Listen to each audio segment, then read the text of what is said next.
Jesus e o amor de Maria, eu quero acolher você agora neste vídeo da leitura orante da Palavra de Deus. Seja bem-vindo, que Deus abençoe você, a sua casa, né? Que você possa agora meditar esta palavra que é viva e eficaz e que nós aprendemos com o Concílio Vaticano II, que é a palavra do próprio Cristo, onde o Cristo fala conosco através da palavra, o próprio Cristo se manifesta através dessa palavra. Essa palavra que é capaz de mudar a nossa vida, mudar a nossa história, capaz de ordenar os nossos sentimentos, de trazer paz ao nosso coração, de restaurar a nossa vida. Essa palavra que é viva e eficaz e transforma todas as coisas. Quando a nossa vida está totalmente faltando paz, né? Quando nós estamos inquietos, essa palavra ela vem trazer paz, ela vem reconstruir a nossa vida e a nossa história. E é esta palavra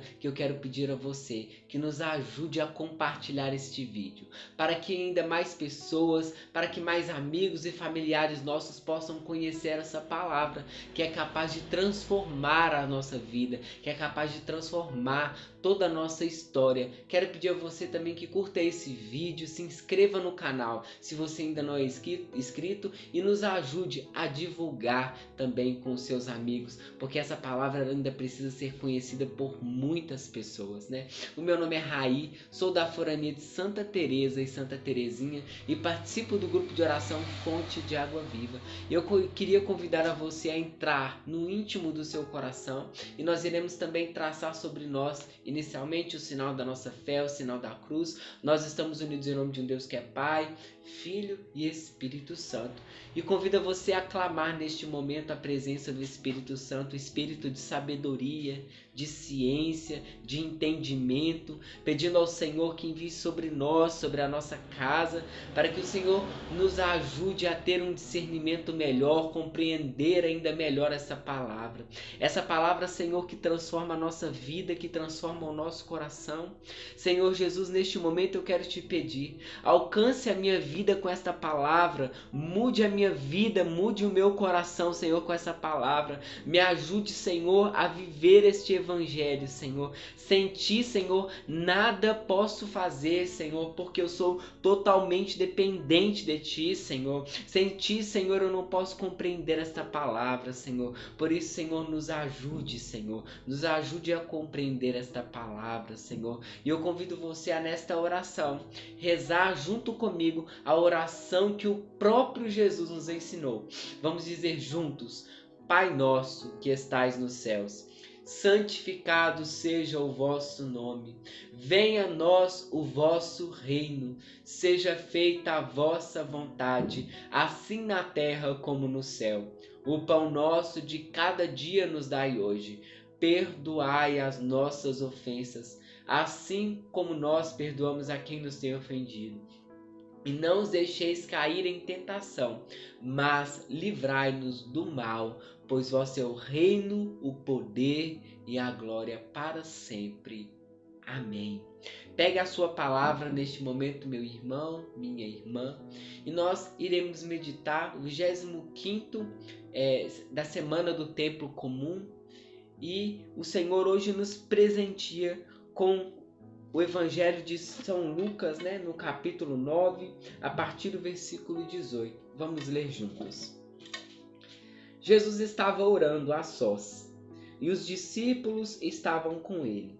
Então perguntou-lhes: Quem dizem as multidões que eu sou? Eles responderam: Uns dizem que és João Batista, outros que és Elias, outros ainda acham que és alguns dos antigos profetas que ressuscitou. Mas Jesus lhes perguntou: E vós, quem dizei que eu sou? Pedro respondeu: O Cristo de Deus.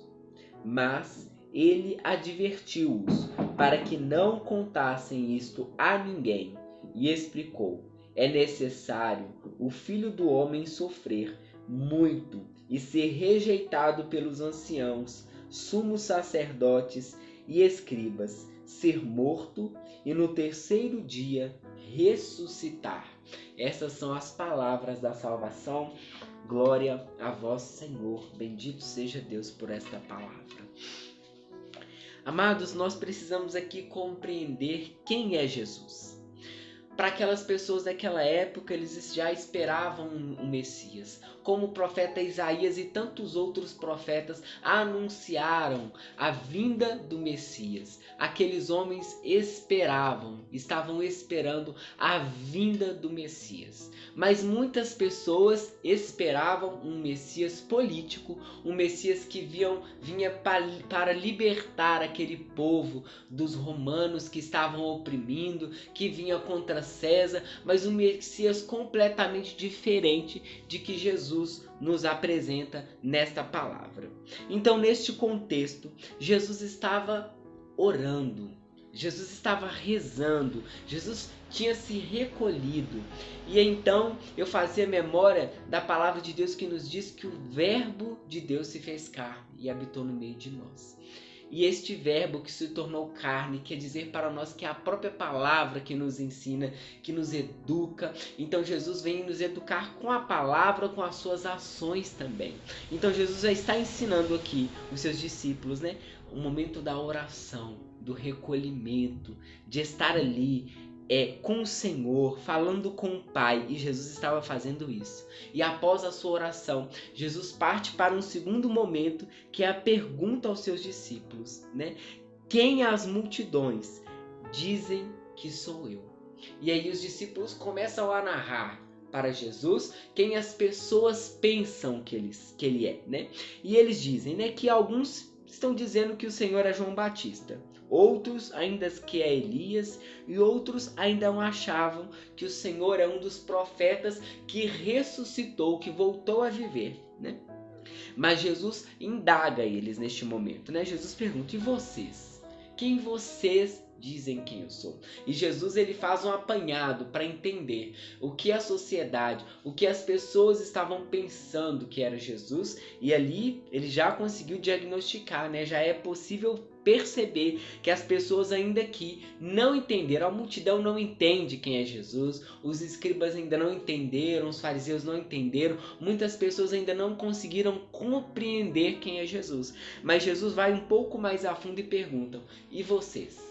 E vocês, meus discípulos, meus amados discípulos que andam comigo, que caminham comigo, que me conhecem, que sabem das coisas que eu falo, coisas secretas a vocês. Quem vocês dizem que eu sou? E Pedro, aquele homem ousado, né, se levanta e coloca e diz: tu és o Cristo de Deus. Após Pedro ter dito para Jesus que ele é o Cristo de Deus, Jesus diz para ele, né, que ele não contasse isso a ninguém. Inicialmente isso pode ser estranho para nós, né? Porque Jesus diz: Pedro, não conta isso para ninguém, né? Ele não diz que Pedro está errado, ele só orienta que Pedro não conte. Porque Jesus, ele está preocupado em ter uma relação pessoal. Não que as pessoas olhem para Jesus como um publicitário, como um político que olha para aquela situação e diz: ah, aquele Jesus. Mas não, Jesus está aqui preocupado em que as pessoas tenham um relacionamento com ele, né? Que ele tenha intimidade com Jesus, que conheçam a Jesus em profundidade, que sentem em torno de Jesus. Quantas vezes nós vemos nos evangelhos, né, Marta e Maria como um exemplo, né, Maria aos pés de Jesus escutando, né, a palavra de Deus, entendendo a palavra de Deus, e Marta ali trabalhando, né? E então o Senhor está se preocupando com isso, que as pessoas não vejam ele como um publicitário, como um agitador, como um político, como uma pessoa que vem. Não, Jesus quer ser conhecido no íntimo, né? E após isso Jesus vem revelar outra coisa, né? É necessário que o Filho do Homem venha sofrer e que ele seja rejeitado pelos anciãos, pelas pessoas daquela época que conheciam as leis, pelos fariseus, né? Pelos sumos sacerdotes, pelos escribas, e que ele seria morto. Mas Jesus aqui também estava vendo o futuro, dizendo que ele iria ressuscitar dos mortos, que apenas o sofrimento terreno, apenas aquele sofrimento não o seguraria, aquele sofrimento não impediria Jesus, porque ele iria ressuscitar, ele iria voltar à vida. Não é verdade? Então este é o primeiro momento da leitura orante da palavra de Deus, onde nós precisamos entender com profundidade o que a palavra de Deus nos diz. Mas também agora neste segundo momento, eu convido a você a se colocar nessa palavra, para entender o que a palavra de Deus hoje quer dizer para mim, para a minha vida. O que Jesus hoje, através de tudo isso que nós partilhamos aqui, o que Jesus quer dizer para mim. Primeiro, para mim, Jesus quer dizer que eu preciso ser um homem da oração, né? Jesus é o homem do exemplo, como eu estava dizendo, né? O Verbo de Deus se fez carne e habitou no meio de nós para dizer que o próprio Jesus, que é a palavra viva, nos dá exemplos. E olhando este exemplo, nós precisamos, e eu preciso, seguir a orientação de Jesus, de ser aquela pessoa que reza, que se recolhe, que ora para entender a vontade de Deus, para entender a vontade de Deus que é boa, perfeita e agradável, para que somente depois eu possa também agir como Jesus e perguntar coisas que estão no coração de Deus. E aí Jesus pergunta para mim hoje: quem você diz que eu sou? E aí, uma música muito conhecida, né, por nós católicos, diz que te conheciam, Senhor, somente em palavras, mas hoje os meus olhos, eles te viram. Jesus não quer que nós o conheçamos apenas como um profeta, uma pessoa que muito amou, um Jesus que é muito banalizado, um Jesus que disse lá na sua palavra que nós devemos amar uns aos outros, que nós devemos amar a Deus sobre todas as coisas e o próximo, aquele Jesus que pregou o amor. Isso tudo é importante, mas Jesus não quer ser conhecido apenas como esse Jesus, mas como um Jesus que é amigo, um Jesus que senta aqui, agora, nesta palavra, e fala para mim. E Jesus está perguntando e indagando para mim neste momento: quem é Ele na minha vida? Será que Jesus na minha vida é apenas um profeta? Será que Jesus na minha vida é apenas um jargão que eu posso dizer? O sangue de Jesus tem poder. Nós vemos as pessoas falando isso por diversas vezes: o sangue de Jesus tem poder, mas não acreditam nisso que estão dizendo. Ou um Jesus que eu vou na Santa Missa apenas aos domingos, ou um Jesus que é vivo, um Jesus que fala comigo através das Sagradas Escrituras. E neste mês em especial, que é o mês das Sagradas Escrituras, o mês de setembro, onde nós vivemos as Sagradas Escrituras, onde o Senhor, a igreja, nos convida a ainda vivenciar com mais intensidade a leitura da Bíblia. Então, Jesus está questionando para mim, e só eu posso responder esta pergunta para Jesus. Ninguém pode responder por mim, só eu posso responder essa pergunta para Jesus. Mas diferente dessa palavra, né, nós precisamos sim levar ao outro esse Jesus verdadeiro. Não um Jesus histórico, mas esse Jesus que os olhos viram, como essa música, né, que eu estava partilhando, que os olhos viram, que contemplaram os meus olhos, a Jesus que cuida de mim, que cuida da minha vida, a esse Jesus que é filho do homem, que sofreu, que foi rejeitado pelos anciãos, que foi rejeitado pelos sacerdotes e pelos escribas e que foi morto por eles. Mas esse Jesus também, que hoje é rejeitado por muitos, que muitos ainda não acreditam, é esse Jesus que eu preciso olhar. É esse Jesus que eu preciso apresentar para as pessoas, para que elas conheçam e contemplem. Mas esse Jesus também que não foi impedido da morte.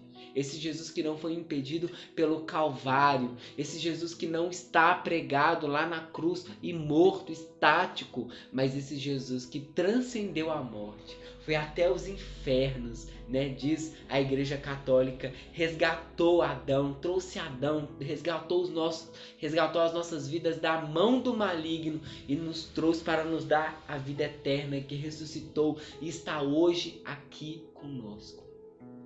E através desse segundo degrau espiritual, nós iremos passar para o terceiro degrau espiritual. Com esse Jesus que ressuscitou, iremos rezar e contemplar esse Jesus e dizer: Senhor, Tu és o Mestre, Tu és o Messias, o Senhor da minha vida. E agora eu convido a você a dizer para Jesus quem é Ele para você. Eu convido a você a pedir a Jesus que Ele se torne o centro da sua vida, a razão da sua alegria. Que você não possa mais viver, não possa mais existir sem que Jesus transforme a sua vida e faça a sua oração neste momento. Meu irmão, minha irmã, eu te suplico neste momento, se coloque diante de Jesus, Ele que está aqui comigo, está aí com você, onde você participa, no horário que você participa vendo essa leitura orante, que você reza aqui comigo nessa leitura orante. Peça a Jesus, Ele está aí com você também. Vai dizendo para Jesus que Ele se torne, seja esse homem da oração neste momento. Senhor, transforma todo o meu interior para que eu seja semelhante ao Senhor, para que antes de tomar todas as atitudes, para que antes, Senhor, de eu fazer qualquer coisa, Senhor, eu possa rezar e compreender a Tua palavra, para que eu possa ser, Senhor, o homem do Espírito Santo, o homem que leva Jesus por primeiro, o homem que é cheio da graça, da presença de Deus, o homem que apresenta a Jesus para as pessoas. Que neste quarto e último degrau espiritual, nós possamos contemplar agora o que nós precisamos mudar na nossa vida para ser esta pessoa, para ser este homem, esta mulher, esse discípulo de Jesus, que reza, que se recolhe e que se manifesta e que fala a vontade de Deus, que é boa, perfeita e agradável. O que falta em nós para sermos novas pessoas em Jesus, para ter a nossa vida transformada, vivificada através desta palavra. Que o Senhor nos abençoe e nos guarde, que Ele nos proteja, que Ele nos livre de todo mal, que o Senhor guarde a nossa vida e a vida da nossa família, e que Ele nos ajude a sermos este discípulo que é parecido com Jesus, que está com Jesus. Nós estamos unidos e permaneceremos unidos em nome de um Deus que é Pai, Filho e Espírito Santo. Amém. Até amanhã, meu irmão, minha irmã, aguardo você em mais uma leitura orante da Palavra de Deus. Tchau, tchau.